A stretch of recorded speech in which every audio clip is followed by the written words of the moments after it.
Hello and welcome to this presentation. Today I'll be walking you through my app, Rememberly. Let's get started.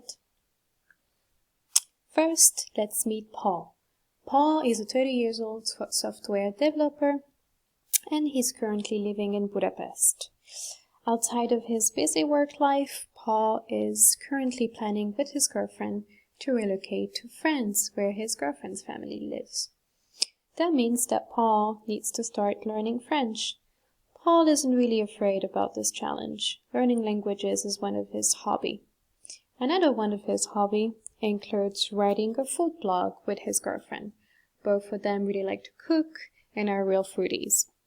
He also really enjoys socializing with friends, getting together with them after work. Considering his goal to soon settle in France, Paul needs an efficient way to reach a work proficient level of French. He wants to master good pronunciation and have everyday vocabulary that will help him go along with his daily life.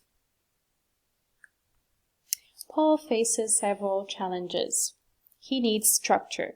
He needs a good way for him to set clear goals and to have tailored vocabulary to his needs. As we know, he gets bored very quickly if he doesn't understand the use of the vocabulary he's learning. He also needs a way to keep motivated. Since he's more of a visual and auditory learner, he'd like to learn more with fun visual and games to keep him engaged and motivated. He also would need to be able to keep track of his progress, so he sees that he's reaching to his goal. And as most of us Paul is facing time management issues. With his busy schedule, he can only give so much time to studying, so the exercise will need to be short, and he also would need a way to create a study habit, so he can study a little very often. The solution that we would propose is an app that includes real-life vocabulary, so he could go around his day with it, be able to select level classes, so he can choose what he wants to study, that the app would be adapted to his learning style, that he would be able to interact with native speakers to improve his pronunciation, and also include short and entertaining activities to keep him engaged. So considering everything that we've talked about before, this is the first prototypes I started to put together. So here we can see a little onboarding with the intro screen, where he'd be able to see what the app does. He'll also be able to set his learning goals right away, so we can understand what are his needs and tailor accordingly. He'll also be able to set his daily goals right away, to start to study routine. From the home screen, he'll be able to start studying, add a new word to his vocab, chat with native speakers, and also access a dictionary if he needs to.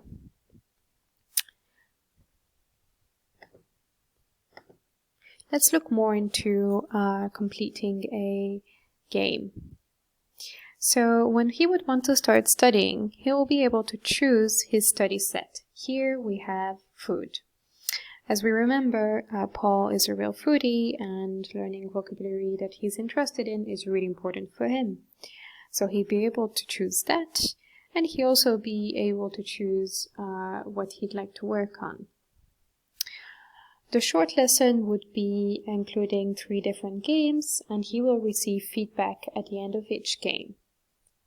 When he completes everything, he will be directed to a general feedback screen showing him his progress, what he's learned, what is his score, and a motivational speech to continue.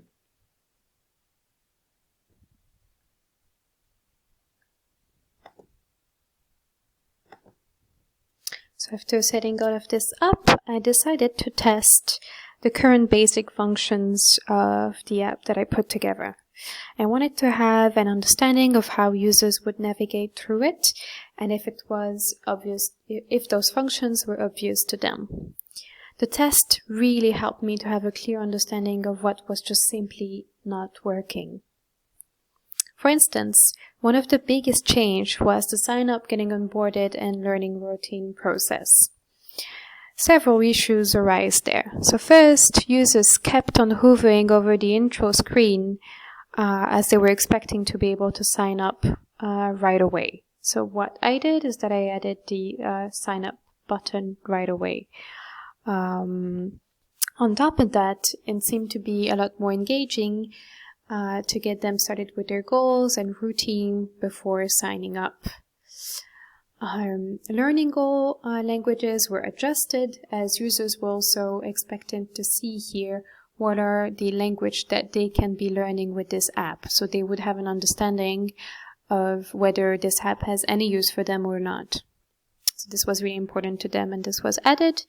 We also completely changed daily goal setting to learning routine, as users wanted a more flexible way to be able to set their goals, as they may not be able to study every day, but they can select each days of the week they would like to. Other improvement and more simple ones were made, like for the adding a word screen.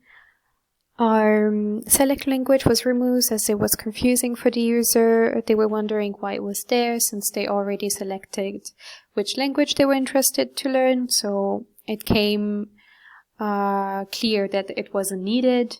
Also, something really silly like the play pronunciation button that I placed next to the English word as opposed to next to transcription.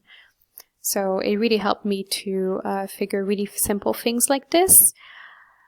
The testing also helped to make the home screen a lot more clear. So the previous version, as we can see, had account and settings separated. And it turns out when I asked users to do the task that they did not know which info should be under each of them. So after some investigation, it seems that most app have everything under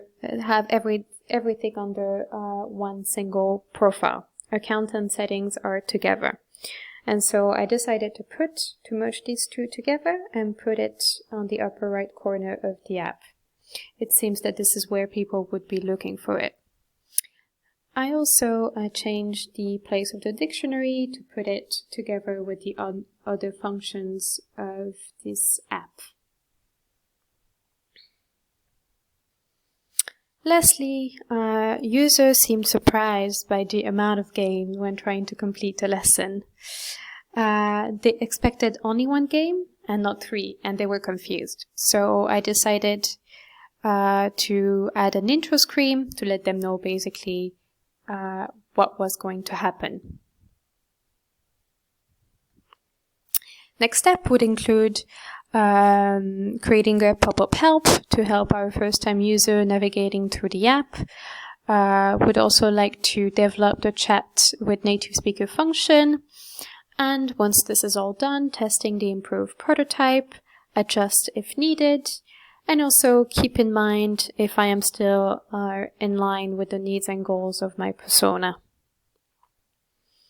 I've learned a lot throughout this project. The things that I really enjoy was the interview and getting to know your user and their needs and goals and how they learn, and this was really, really useful.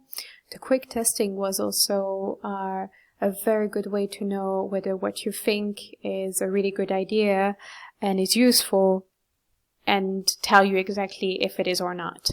I really enjoyed the large creative freedom that I had throughout this project, and I got to know a lot of new tools, and yet it was very easy and simple to use all of them, so that was great. On the con side, I would say it's still very hard for me to manage my time, as I'm still a beginner. I find it still quite hard to manage all of this new knowledge and keep on track with all of that. I've also noticed that I need to keep the persona in mind at all times whenever I'm designing something, not to be off track. And also it's been difficult to join all of the different user needs into one app. So this was very challenging. Thank you for listening, and I hope to talk to you soon.